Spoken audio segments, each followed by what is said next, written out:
Assalamualaikum warahmatullahi wabarakatuh. Perkenalkan, nama saya Ima Jamiatul Husna dengan NIM 12421000128 akan memenuhi tugas ujian akhir semester Sejarah Peradaban Islam.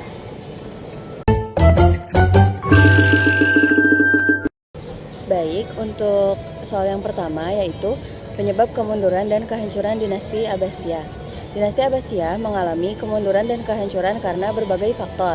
Yang pertama yaitu ada faktor internal, yaitu lemahnya pemimpin.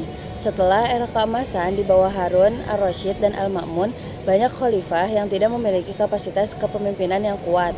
Lalu ada konflik internal, yaitu perebutan kekuasaan di antara anggota keluarga Abbasiyah serta pemberontakan kelompok-kelompok seperti Syiah, Khawarij, dan lainnya. Berikutnya ada korupsi, yaitu kemerosotan moral di kalangan pejabat yang menyebabkan lemahnya administrasi. Yang berikutnya ada faktor eksternal, yaitu invasi Mongol pada tahun 1258 Hulagukan menaklukkan Baghdad dan menghancurkan dinasti Abbasiyah. Berikutnya ada serangan oleh kelompok asing seperti tentara Salib, bangsa Turki Seljuk yang kemudian mendominasi kekuasaan militer Abbasiyah dan serangan dari Timur Tengah lainnya. Berikutnya ada fragmentasi politik, yaitu munculnya dinasti kecil yang otonom seperti Buwaihiyah dan Fatimiyah yang melemahkan kekuatan pusat. Yang berikutnya ada tentang Perang Salib atau Crusades. Perang Salib adalah serangkaian konflik militer antara kekuatan Kristen Eropa dan umat Islam yang terjadi dari abad ke-11 hingga abad ke-13. Perang ini bertujuan merebut Yerusalem dan wilayah suci di Timur Tengah. Latar belakangnya yaitu keinginan Kristen Eropa untuk merebut kembali Yerusalem dari kendali Muslim. Lalu ada perebutan jalur perdagangan dan pengaruh politik di kawasan Mediterania, juga motivasi agama dan ekonomi. Lalu berikutnya ada periode penting Perang Salib. Perang Salib pertama yaitu pada tahun 1096 sampai 1099 berhasil merebut Yerusalem.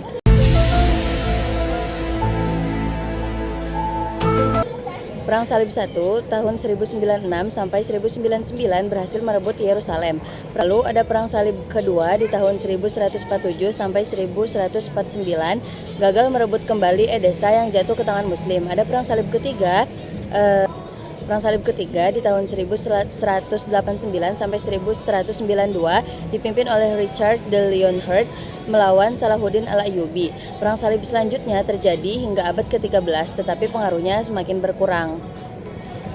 Lalu nomor 3 ada perang antar dinasti kecil dalam Islam. Yang pertama, perang antar dinasti Umayyah dan Abbasiyah. Abbasiyah menggulingkan Umayyah pada tahun 750 Masehi melalui pertempuran di Sungai Zab. Konfliknya Buwaihiyah dan Abbasiyah. Buwaihiyah yang berasal dari Persia pernah menguasai Baghdad dan melemahkan Abbasiyah. Lalu berikutnya ada perang Fatimiyah dan Abbasiyah. Persaingan antara dinasti Syiah, Fatimiyah, dan Sunni Abbasiyah. Berikutnya ada perang antar Sultan Seljuk, konflik antara Seljuk Timur dan Seljuk Rum. Berikutnya ada perang di Andalusia, yaitu konflik antara dinasti kecil Taifah setelah jatuhnya kekuasaan Umayyah di Cordoba. Untuk yang nomor 4, masa 3 kesultanan besar Utsmani, Safawi, dan Mughal. Yang pertama yaitu ada masa Kesultanan Turki Utsmani pada tahun 1299 sampai 1924. Ini bermula di Anatolia, berkembang menjadi kekaisaran besar yang menguasai Timur Tengah, Eropa Tenggara, dan Afrika Utara. Puncak kejayaan di bawah Sultan Sulaiman al-Qanuni. Kejatuhannya karena tekanan Eropa, stagnasi internal, dan kolonialisme. Yang berikutnya ada Kesultanan Safawi pada tahun 1501 sampai 1736. Berbasis di Persia, Iran modern, mendirikan Islam Syiah sebagai agama resmi.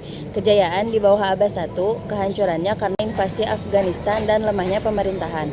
Lalu yang berikutnya ada Kesultanan Mughal pada tahun 1526 sampai 1857. Berdiri di India setelah kemenangan Babur di Panipat. Puncak kejayaan di bawah Akbar yang membawa toleransi beragama. Kehancurannya akibat kolonialisme Inggris dan konflik internal. Lalu yang kelima ada awal peradaban Islam di Nusantara. Ada masuknya Islam. Islam masuk ke Nusantara pada abad ke-7 melalui pedagang Arab, Persia, dan Gujarat. Proses Islamisasi berlangsung secara damai melalui perdagangan, pernikahan, dan dakwah. pusat Islam awal. Kerajaan Perlak dan Samudra Pasai di Sumatera menjadi pusat Islam awal di Nusantara. Lalu ada pengaruh Wali Songo di Jawa mempopulerkan Islam melalui pendekatan budaya. Metode penyebarannya melalui seni seperti wayang dan gamelan. Lalu ada melalui pendidikan di pesantren dan masjid. Sekian, mohon maaf apabila masih banyak kesalahan dan kekurangan. Wassalamualaikum warahmatullahi wabarakatuh.